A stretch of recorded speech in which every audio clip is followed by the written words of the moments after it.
हाँ जी बेटे, आज हम करेंगे अपना rule number third and rule number fourth. अब इकट्ठे हमने इसलिए लिखे हैं क्योंकि दोनों का कंपैरिजन जो है वो एक ही लेवल पे हो जाएगा। हमें पता है कि हमने M D x plus N D Y equals to zero इस डिफरेंशियल इक्वेशन को सॉल्व करना है। ठीक है, तो अब हमें ये पता है कि अगर ये कंडीशन सेटिस्फाई नहीं हो रही, ठीक है, then we have to go either inspection method or we have to use either rule 1 or rule 2 or rule 3rd or rule 4th और रूल फिफ्थ। तो रूल 1 में हमने बोला था कि if m and n are homogeneous functions of x and y then we will apply rule 1. Rule 2 will be applicable if m is of the equation is of the type function of xy y dx plus function of xy x dy type. Fine. Rule third कब apply होएगा? अगर ना तो rule 1 applicable हो रहा है ना ही rule 2 applicable हो रहा है, then we will apply either rule third और रूल फोर्थ। अब दोनों में क्या कॉमन है, क्या चेंजेस हैं? रूल थर्ड कहता है कि अगर मेरे पास करली एम बाय करली वाई, क्योंकि ये अनइक्वल हैं तो इनका डिफरेंस मैं निकाल सकती हूँ। तो डिफरेंस अगर मैंने curly M by curly Y minus curly N by curly X, इस डिफरेंस को डिवाइड किया मैंने सपोज़ एन के साथ, तो अगर आंसर आ रहा है प्योरली फंक्शन ऑफ एक्स, तब इंटीग्रेटिंग फैक्टर जो है वो किस टाइप का होएगा? ई की power f x d x type. तो सोल्यूशन तो हमें पता ही है। रूल 4 कहता है कि डिफरेंस ज़रूरी नहीं है कि इसमें से इसी को सब्ट्रैक्ट करें। रूल 4 मैं कब अप्लाई करूँगी कि अगर मेरे पास इसका difference curly N by curly X minus curly M by curly Y, इसको डिवाइड करूँ एम के साथ, तो आंसर अगर आ रहा है purely function of Y, then integrating factor will be of the type E raise to power F Y D Y type. Right, इस टाइप का इंटीग्रेटिंग फैक्टर होगा। अब आपको क्लियर हो गया कि ये अनइक्वल थे तो इसका डिफरेंस मैंने लेना है। तो डिफरेंस किस तरह से लिया? m minus N.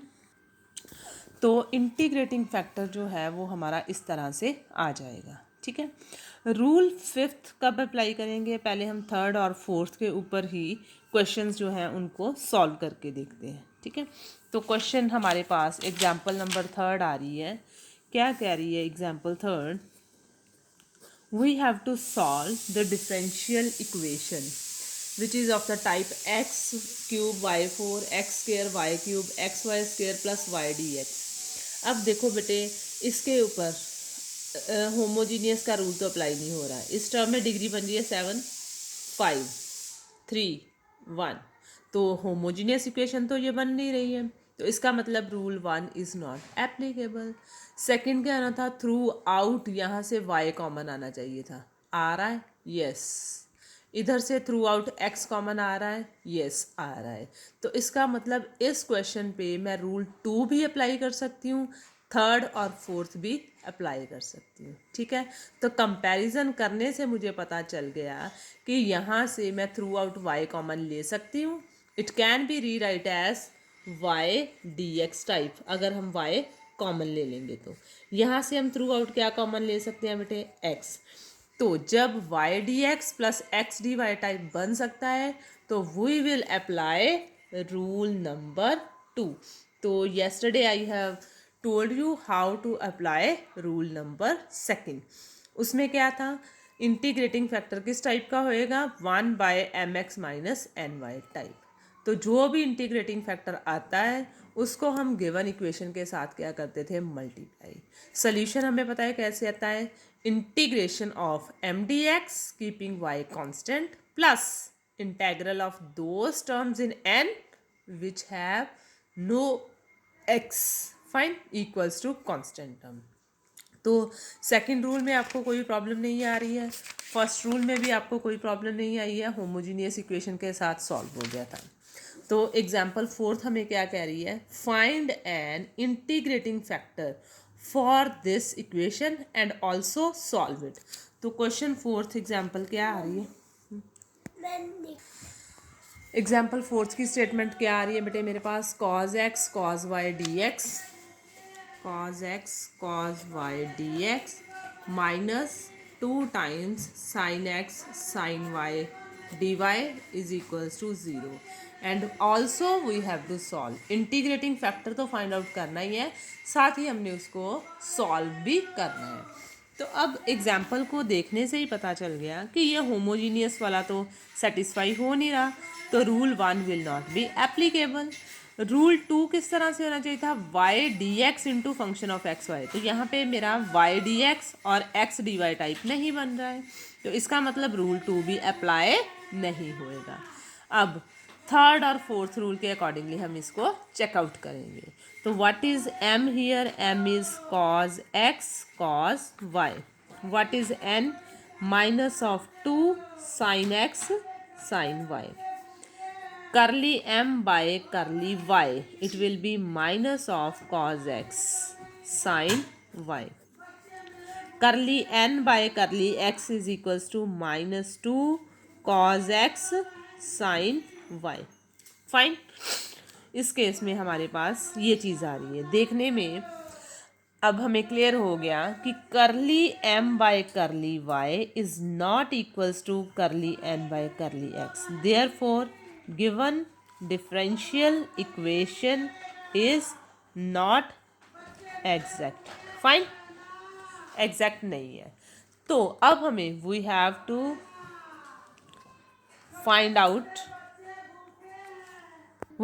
Find out some integrating factor. तो रूल देखेंगे, इंस्पेक्शन मेथड से तो ये सॉल्व नहीं हो रहा, रूल 1 भी नहीं लग रहा क्योंकि ये होमोजीनियस फंक्शन नहीं आ रहा एक्स और वाई में, रूल 2 नहीं लग रहा क्योंकि Y D x plus X D Y type नहीं बन रहा, तो either rule 3 will be applicable और रूल 4 विल बी एप्लीकेबल। अब ये हमें सब्ट्रैक्ट करके ही पता चलेगा कि वेदर 3 विल बी एप्लीकेबल और 4 विल बी एप्लीकेबल, तो सब्ट्रैक्शन करनी है हमने।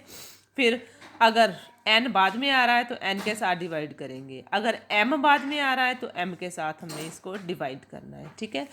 तो हमारे पास अब डिफरेंस दोनों का फाइंड आउट करें, दोनों का डिफरेंस अगर हम फाइंड आउट करें तो वो क्या आएगा, करली m बाई करली y माइनस करली n बाई करली x। पहले तो डिफरेंस निकालते हैं, दिस माइनस ऑफ दिस, तो ये क्या आ जाएगा बेटे, it will be cos X sine Y, divide किसके साथ करना है, n के, तो n के साथ हमने इसको डिवाइड करना है। What is the value of n is here, n is minus of 2 sine X sine Y, sine Y के साथ साइन वाई कैंसल्ड आउट, बाकी क्या बचा मेरे पास, minus 1 by 2 times cos x over sine x.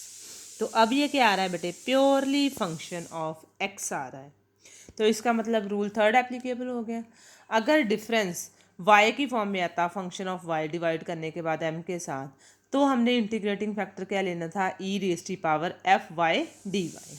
तो अब हमारे पास इंटीग्रेटिंग फैक्टर क्या आ जाएगा, integrating factor is e raise to power f of x d x. Fine, what is f x function, minus 1 by 2 cos x over sine x, तो constant term हमने out of integration लिख दी, cos x over sine x d x, sine का derivative cos x ऊपर available है, तो we will use the formula log of mod sine x.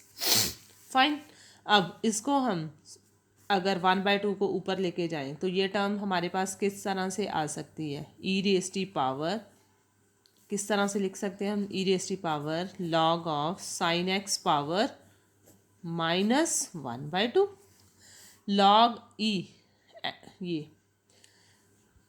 Opposite to each other है, anti log and log, result will be sin x raised to power minus 1 by 2, or we can write as square root of sin x.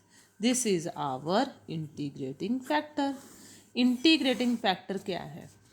इसके साथ मैं given statement को क्या करूँगी, multiply करूँगी ताकि उसका सल्यूशन फाइंड आउट किया जा सके.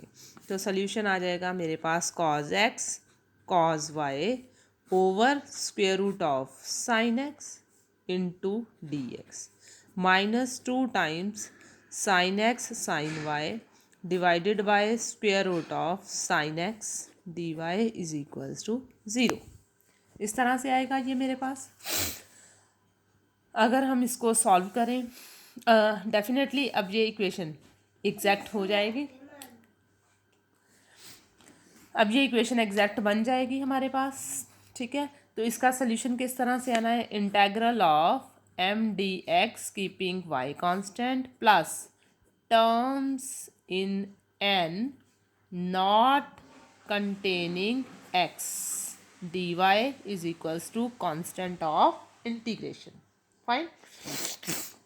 अब M D x keeping y constant, तो y वाली टर्म cos y है, इसको हमने आउट ऑफ द इंटीग्रेशन लिख दिया.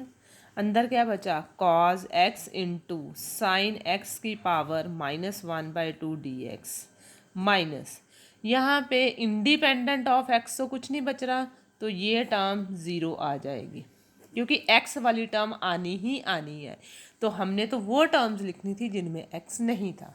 तो 0 dy is equals to constant of integration cos y. फिर से हमने ये फॉर्मूला किया था, कोई भी फंक्शन अगर उसका डेरिवेटिव उसके साथ अवेलेबल है तो फॉर्मूला क्या लगेगा? n+1 over n+1. Formula side पे लिख देंगे. कोई भी फंक्शन उसकी पावर अगर nx है, डेरिवेटिव अवेलेबल है साथ में, तो it will B fn+1x over n+1. तो इंटीग्रेशन का जस्ट हमने फॉर्मूला अप्लाई किया है. Is equals to constant of integration minus 1 by 2 plus 1 it will be 1 by 2. तो 2 रिवर्स होके ऊपर चला गया, तो the result will be 2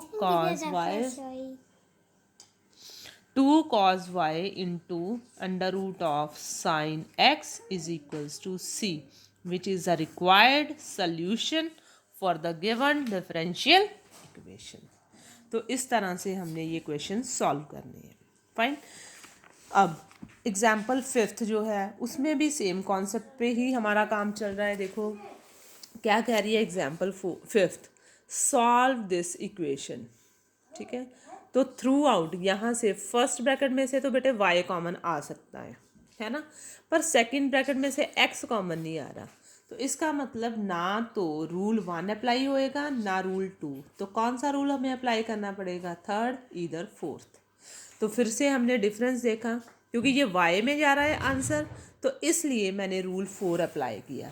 rule 4 में क्या डिफरेंस ही लेना है, पर अब मैंने करली n बाय करली x में से किसको सब्ट्रैक्ट किया है? करली m बाय करली y को, और डिवाइड किसके साथ किया है? कैपिटल M के साथ. कैसे पता चला? क्योंकि ये जो फंक्शंस थे ये y में प्योरली आ रहे थे, तो इसलिए हमने रूल 4 जो है इसके ऊपर अप्लाई कर दिया है. फाइन. तो सोल्यूशन निकालना हमें आता ही है. सिमिलरली 6 एग्जाम्पल, ये अभी डिफरेंशियल फॉर्म में नहीं थी, m D x plus N D y में. तो क्रॉस मल्टीप्लाई करके पहले मैंने इसको m D x plus N D y की फॉर्म में रिप्रेजेंट कराया. फिर ये होमोजीनियस नहीं है, rule 1 is not applicable. Second rule y D x D y, x common ही नहीं आ रहा, rule 2 is also not applicable. तो रूल 3rd या 4th अप्लाई होएगा. तो we will find out curly m by curly y, curly n by curly x, difference निकालेंगे, then we will get the integrating factor like this, multiply करेंगे, solution निकालेंगे, and the things will be like this. Fine. अब हम करेंगे अपना next most important rule, that is rule number 5th. Rule 5th क्या कहता है कि हमें क्या करना है कि अगर हमारा फंक्शन किस टाइप का दिया गया है, x raise to power a y b m y D x plus n x D y x raise to power a dash y raise to power b dash m dash y D x n dash x D Y equals to zero. तो integrating factor कैसे निकलेगा x h y के, जब ये condition क्या होएगी, satisfy होगी। अब इसको ध्यान से समझना है, आराम से समझना है, कुछ भी इसमें डिफ़िकल्ट नहीं है। रूल फिफ्थ कहता है कि अब चारों रूल्स जो हैं अगर अप्लाई नहीं हो रहे तो फिफ्थ रूल कैसा होना चाहिए, फंक्शन कैसा है, एक्स की पावर ए वाई की पावर बी, और ब्रैकेट में अवेलेबिलिटी कैसी है टर्म्स की, एम के साथ आ रहा है वाई डी एक्स और स्मॉल एन के साथ आ रहा है x D y, plus x की पावर क्या आ रही है ए डैश, वाई की पावर क्या आ रही है बी डैश, और ब्रैकेट किस टाइप की आ रही है m dash y D x plus n dash x D Y type. ठीक है, तब हमने बोलना है कि इंटीग्रेटिंग फैक्टर कैसा होएगा, एक्स की पावर एच वाई की पावर के, कब, किस कंडीशन के अंडर, तो we have to learn the condition कि फंक्शन इस तरह से रिप्रेजेंट हो रहा है अब। ठीक है, तो हमारे पास इंटीग्रेटिंग फैक्टर आएगा x h y k under which condition, the condition is a plus h plus one over m is equals to b plus k plus one over n, और दूसरी कंडीशन है ए की जगह पे a dash h as it is plus one over m की जगह पे m dash, b की जगह पे b dash k plus one over n dash. तो इन इक्वेशंस को हमने सॉल्व करना है और वैल्यूज़ किसकी निकालनी है, हमने एच और के की वैल्यूज़, तभी हमारे पास डिफाइन हो पाएगा integrating factor x h y के। फाइन। अब हर क्वेश्चन बेटे यहाँ पे मुझे क्लैरिटी नहीं हो रही कि रूल 1 लगाऊँ, 2 लगाऊँ, 3 लगाऊँ या 4th लगाऊँ, मैंने डायरेक्टली रूल 5th अप्लाई कर सकती हूँ हर क्वेश्चन के ऊपर। ठीक है, बस अब मुझे ध्यान क्या रखना है कि इस फॉर्म में क्वेश्चन को पहले मैंने क्या करना है, रिप्रेजेंट करना है, ब्रैकेट में y D x D Y type एक ब्रैकेट, दूसरी ब्रैकेट में भी सेम है y D x D Y type. तो whatever be the coefficient in second bracket is called m dash, whatever be the coefficient of this term is called n dash. First bracket में उसके coefficient का नाम m है और x D y के coefficient का नाम है एन। तो ब्रैकेट के बाहर जो भी टर्म्स हैं एक्स की पावर वाई की पावर की फॉर्म में, उनकी पावर्स ए और बी हैं।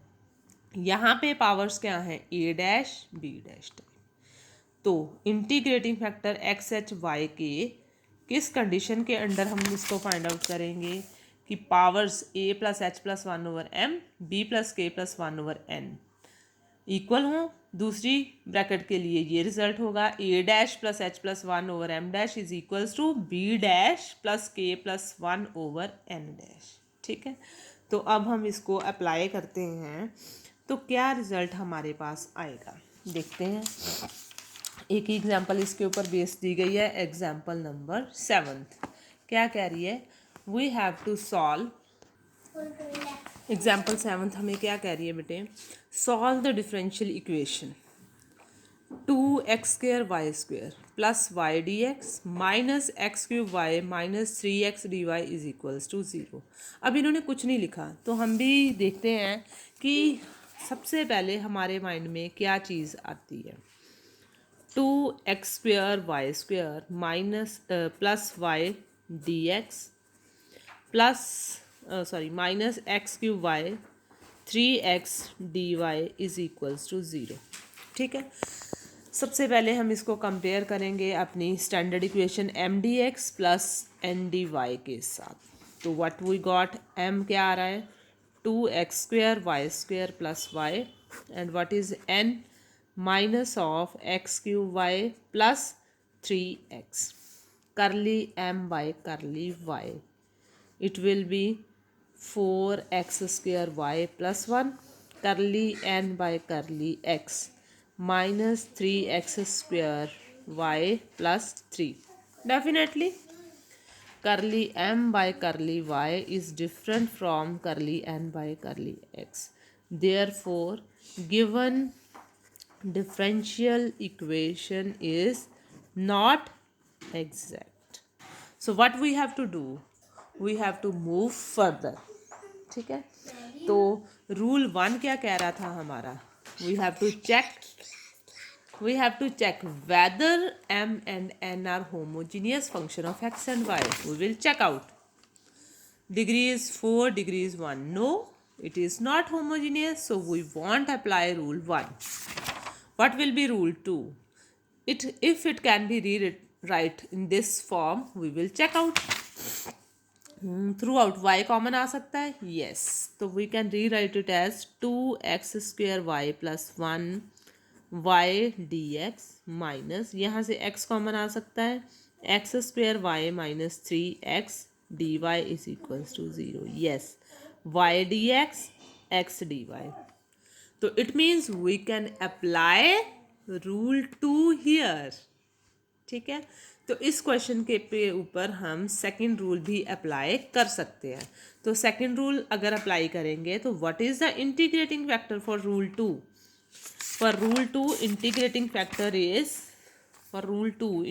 Factor is 1 over m x minus N y. ठीक है, provided the denominator should be non zero. तो इसका मतलब इस क्वेश्चन के ऊपर रूल 2 भी अप्लाई हो सकता है. तो वो तो हमने ऑलरेडी किया हुआ है, तो आप इसको अगर वेरीफाई करना चाहते हो तो रूल 2 खुद अप्लाई करके देख सकते हैं. ठीक है, तो थर्ड फोर्थ तो मुझे चेक करने की ज़रूरत नहीं है. ठीक है, क्योंकि सेकंड इसके ऊपर अप्लाई हो गया. पर अब क्योंकि मैं आपको एक्सप्लेन करना चाहती हूँ कि फिफ्थ रूल अगर लगाना हो तो वो हमने किस तरह से अप्लाई करना है.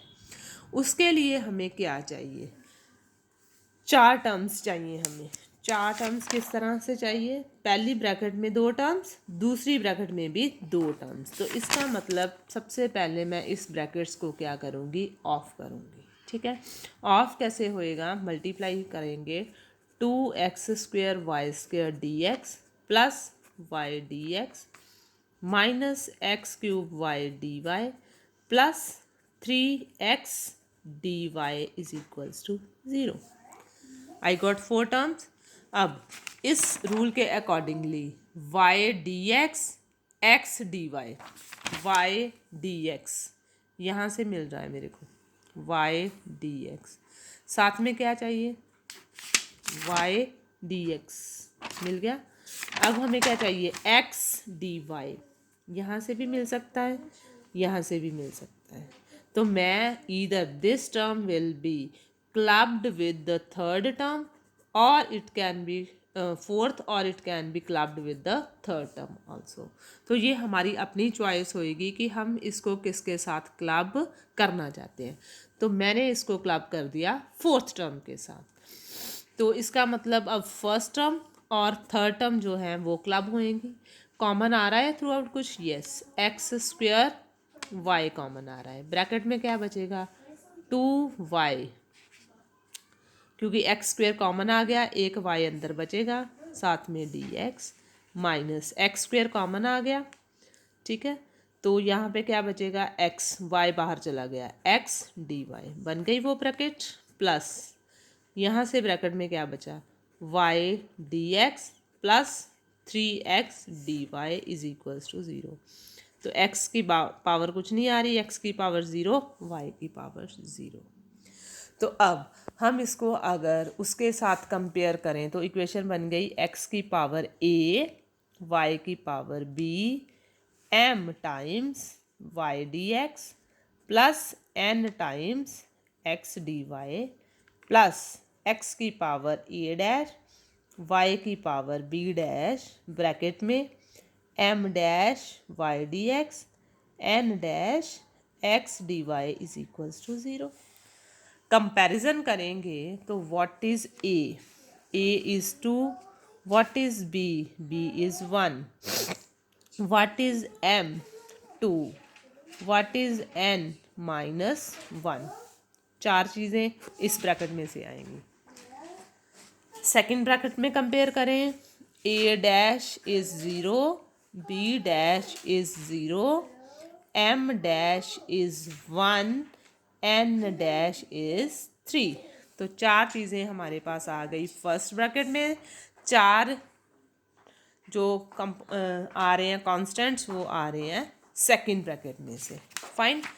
अब क्या फॉर्मूला था, किस कंडीशन के अंडर इंटीग्रेटिंग फैक्टर बनना था, x की पावर h y की power k, under which condition, a plus h plus one over m, b plus k plus one over n।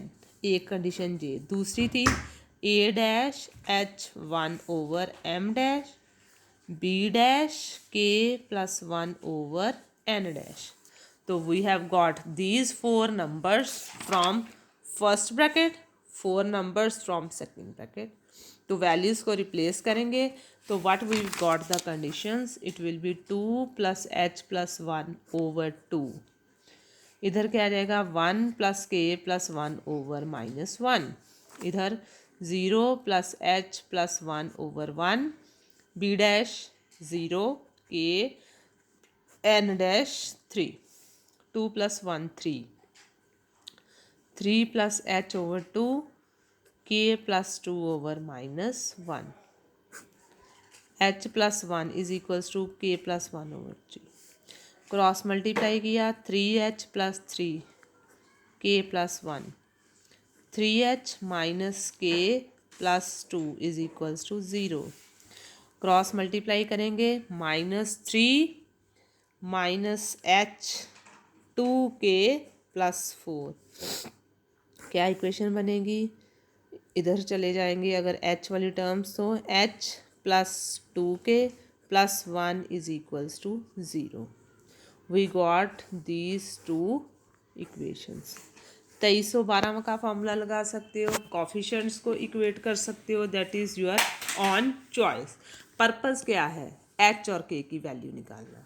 अगर मैं इस इक्वेशन को मल्टीप्लाई कर दूं 3 के साथ और फिर यहाँ पे सब्ट्रैक्ट कर दूं, I will get the result like this, minus three h minus, ये लंबा हो जाएगा, 3 के साथ मल्टीप्लाई किया है, माइनस सिक्स के minus three is equals to zero.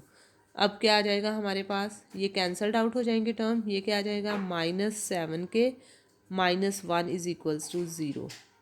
Something went wrong I think, wait, कुछ मैंने खाली किया है। एच प्लस टू के प्लस वन, यहाँ से क्या टर्म आ रही है, थ्री एच माइनस के plus two is equals to zero. अगर हम इसको मल्टीप्लाई करें 3 के साथ तो हमारे पास टर्म्स क्या आएंगी, three h minus three h, it will be cancelled out. ठीक है, ये प्लस हो जाएगा, ये माइनस, थ्री टू ज़ six plus one, it will be seven k, three minus two, it will be minus one equals to zero. तो k की value हमारे पास आ रही है 1/7। फाइन।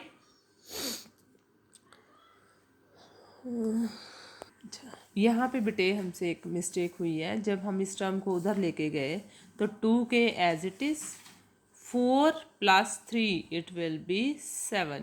फाइन। अब 7 3 सा 21, 21 minus two it will be 19, तो value of k will be 19/7।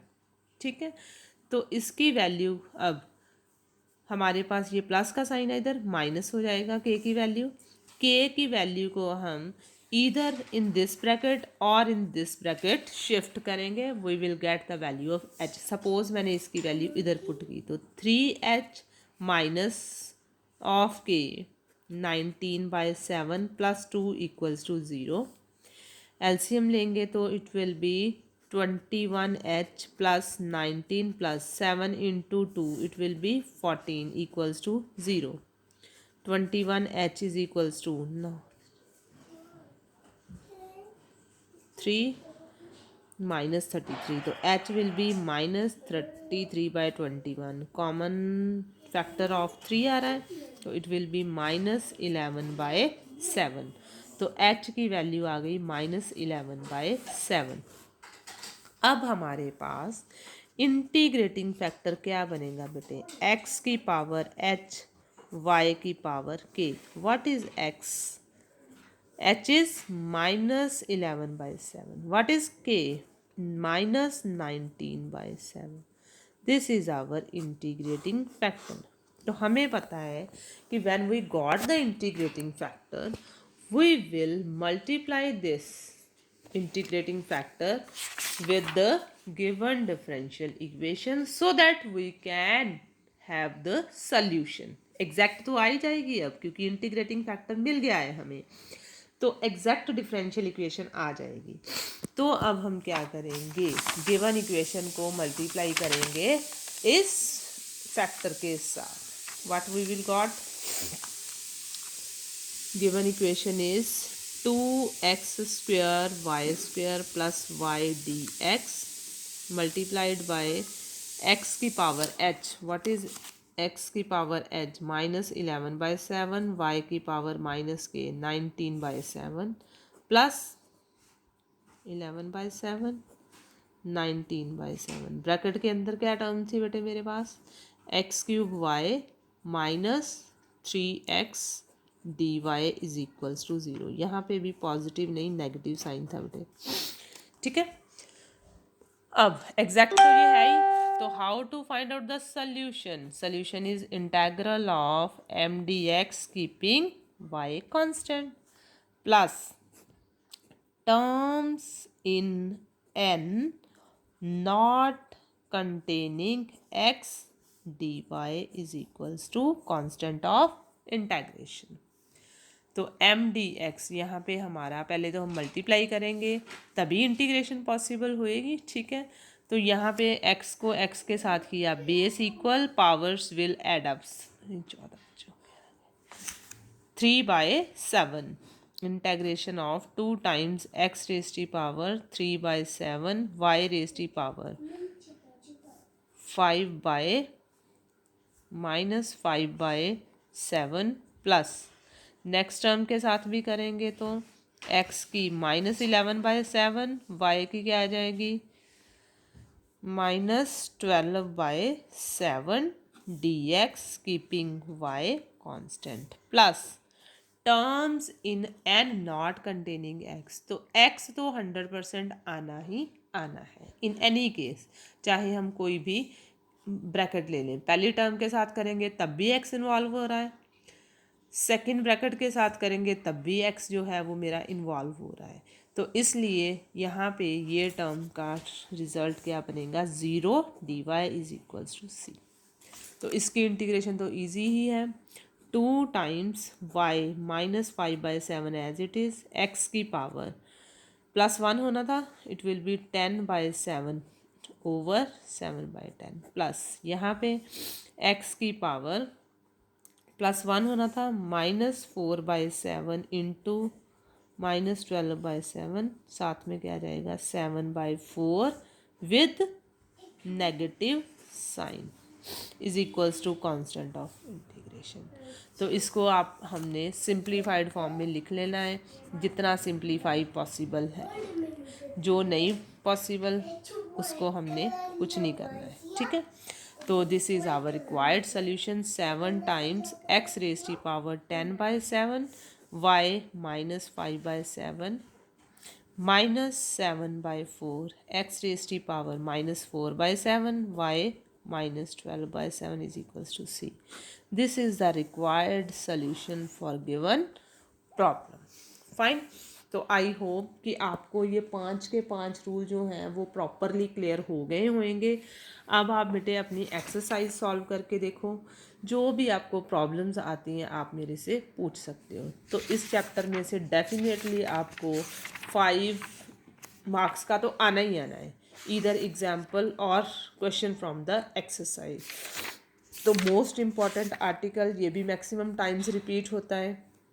अगर आर्टिकल नहीं आएगा तो डेफिनेटली आपको क्या आएंगे, क्वेश्चंस आएंगे।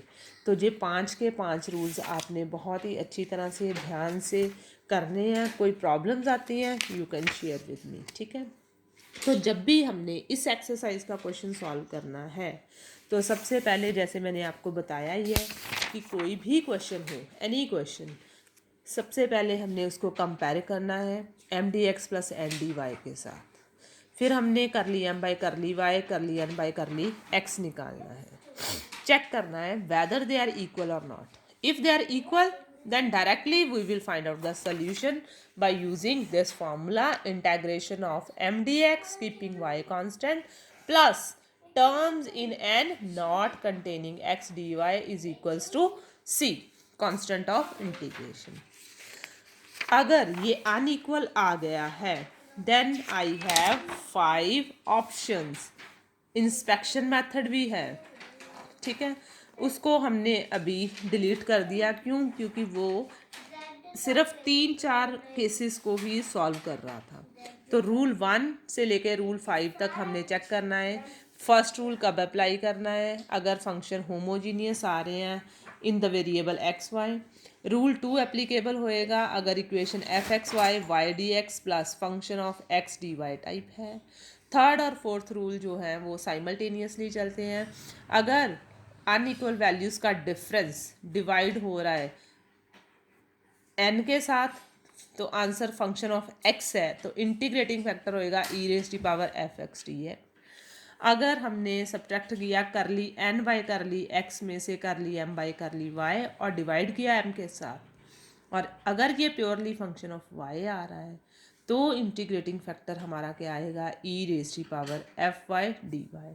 सोल्यूशन तो हमने वैसे निकालना है जैसे आपको ऑलरेडी मैंने बता दिया है, integral of M D x keeping Y constant plus terms in n not containing x dy is equals to constant of integration। तो इसमें कोई गड़बड़ नहीं करनी है। तो फिफ्थ रूल मैंने अब आपको बता दिया किस तरह से अप्लाई करना है। हमें 4 टर्म्स चाहिए फर्स्ट ब्रैकेट में से और 4 नंबर आएंगे हमारे सेकंड ब्रैकेट में। तो ब्रैकेट्स हमने किस तरह से रखनी है, y के साथ dx होना चाहिए और x के साथ dy, फर्स्ट ब्रैकेट में भी और सेकंड ब्रैकेट में भी। बाकी जो भी चीज़ें बची हैं उनको हमने इस फॉर्म में रिप्रेजेंट करना है x की पावर a y की power b। m n constant है, कॉफिशिएंट है, किसके कॉफिशिएंट है, y डी एक्स का coefficient m, x d y का coefficient n। In the same way y d x का कॉफिशिएंट m डैश और x डी वाई का coefficient n dash in second bracket. a dash is power of x, b dash is power of y। तो integrating factor किस form में आएगा, x की power h y की power k की form में। किस कंडीशन के under, if a plus h plus 1 over m is proportional to b plus k plus 1 by m and if this conditions hold. तो हमारे पास 2 इक्वेशंस बनी थी, उनको हमने कॉफिशेंट्स को इक्वेट करके पहले के की वैल्यू निकाली, फिर के की वैल्यू को चाहे आप फर्स्ट ब्रैकेट में पुट करो चाहे आप सेकंड इक्वेशन में पुट करो, तो जैसे भी करोगे हमारे पास एच की वैल्यू सॉल्व होके आ गई, इंटीग्रेटिंग फैक्टर आ गया। अब इंटीग्रेटिंग फैक्टर जब आ गया उसको हम मल्टीप्लाई करेंगे गिवन इक्वेशन के साथ ताकि वो एग्जैक्ट बन जाए। अगर वो एग्जैक्ट बन गई है तो we can find out the solution. तो सल्यूशन हमने सॉल्व करके देख लिया। तो ये हमारा था सारा के सारा चैप्टर 5 रूल्स के ऊपर बेस्ड, इंस्पेक्शन मेथड के ऊपर बेस्ड, डायरेक्टली एक्सरसाइज ए थ्योरम के ऊपर बेस्ड। तो पर्पस हमारा क्या है कि हमने डिफरेंशियल इक्वेशन को सॉल्व करके उसका सल्यूशन निकालना है, ठीक है। तो अब हम करेंगे अपना next chapter equations of first order and higher degree tomorrow. Thank you so much.